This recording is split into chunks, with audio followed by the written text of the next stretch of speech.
Il voulait manifester contre le laxisme ou la position défensive des forces armées de la République démocratique du Congo. Nous leur disons tout de suite que la guerre n'est pas un jeu d'enfant. Et dans aucun pays, quand il s'agit de la guerre, le cas de notre pays aujourd'hui agressé, ce n'est pas de cette façon-là que nous devons agir. Agissant de cette façon, c'est-à-dire nous faisons le jeu de l'ennemi, pourquoi pas le lit à l'ennemi. Rutshuru prévu ce lundi 22 août de Rutshuru vers Goma n'aura plus lieu. Cette assurance, le gouverneur du Nord Kivu, Constant Ndima Kanga, l'a obtenue ce dimanche 21 août lors de sa visite de travail qu'il a effectuée à Rutshuru Centre. Au cours de cette séance d'échange avec les membres de la société civile, Forces Vives et le comité des déplacés dans la salle de réunion du territoire, une pétition adressée au président de la République a été remise, séance tenante au gouverneur militaire. Parmi les recommandations formulées, il y a celle qui demande au gouvernement central de montrer sa détermination à défendre la patrie jusqu'au bout, tout en dotant l'armée loyaliste de moyens efficaces pour bouter l'ennemi hors du pays. Suivez Samson Rukira, le rapporteur général de la société civile Forces Vives de Rutshuru. La société civile Forces Vives recommande 1. Que le gouvernement dote au FARDC les moyens conséquents, armes, munitions, dans l'objectif de quitter la défensive pour mener des offensives contre les terroristes du M23 et ses alliés. 2.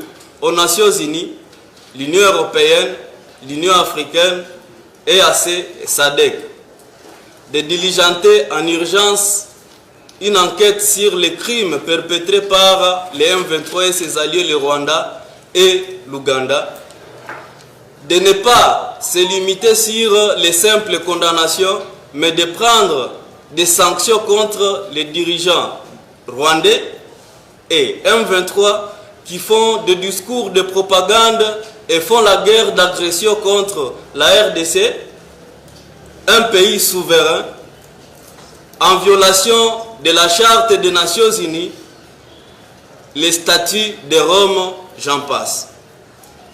À la population de rester soudée avec patriotisme en dénonçant l'ennemi.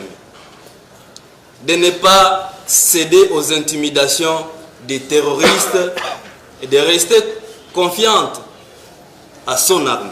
Le gouverneur de province, un bon père de famille, les a invités au calme et à la sérénité pour ne pas jouer au jeu de l'ennemi. Il a promis de transmettre la pétition acquis de droit pour une bonne exploitation. Il voulait manifester contre le laxisme ou la position défensive des forces armées de la République démocratique du Congo. Nous leur disons tout de suite que la guerre n'est pas un jeu d'enfant.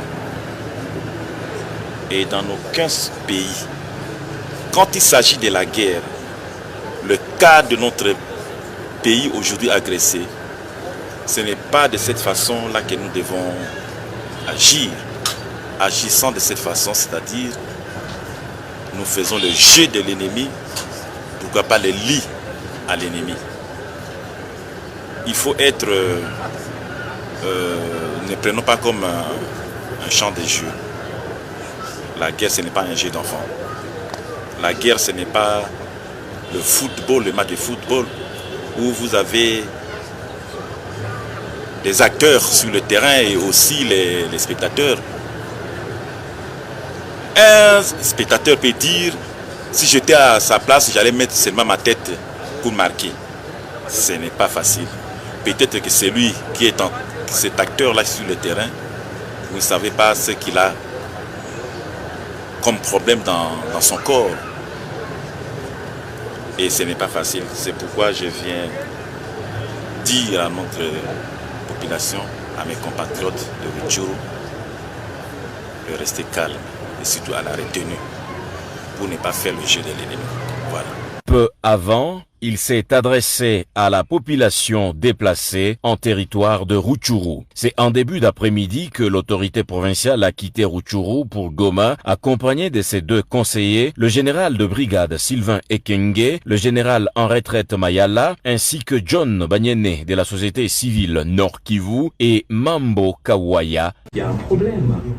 Donc, on est dans un pays où on considère que celui qui dit « Je suis congolais, je suis un des descendants de Lumumba, de Kimpavita, je suis un patriote », je considère qu'il n'y a rien de plus important que la sécurité, l'intégrité territoriale et la paix dans mon pays, qu'il n'y a rien de plus important que de faire en sorte que les enfants ne soient plus violés, que les femmes ne soient plus violées, que les familles ne dorment plus à la belle étoile. Et pour moi, en tant que Congolais, il n'y a rien de plus important que ça. Voilà notre point de vue. Et puis, il y a un autre point de vue qui dit ceci, qui dit les gens peuvent continuer à mourir, on peut même partir de Bunagana, aller jusqu'à Goma, on peut continuer à faire tout ça, ce n'est pas important. Ce qui est important, c'est qu'il faut absolument, dans cette division, aller vers cette élection cosmétique, parce que nous sommes l'alternance, même si moi je suis convaincu qu'ils ne sont pas l'alternative, et voilà les 2 points de vue. Ils disent, on peut tuer, on peut couper le Congo, on peut tout faire, ce n'est pas important. Il faut que moi je devienne député en 2023, il faut que moi je devienne sénateur en 2023, il faut que moi je devienne président. Je sais que les députés et les sénateurs gagnent 20 000 $. C'est très important lorsqu'on ne les a pas. Mais au prix de l'intégrité territoriale, au prix de la paix, au prix de la sécurité. Mais qu'on nous juge sur base de cela. Parce que moi aussi, je serai candidat. Moi aussi, je peux aspirer. Mais moi, je dis, simplement, en tant que Congolais, le centre dit que s'il y a un choix à faire, patriote, moi je pense que c'est d'abord là. Et certains ajoutent, ah non, il faut d'abord dégager ceux qui sont sur place. Ils sont médiocres, c'est à cause d'eux. Ok, c'est très bien. Moi je dis, non, nous sommes en guerre.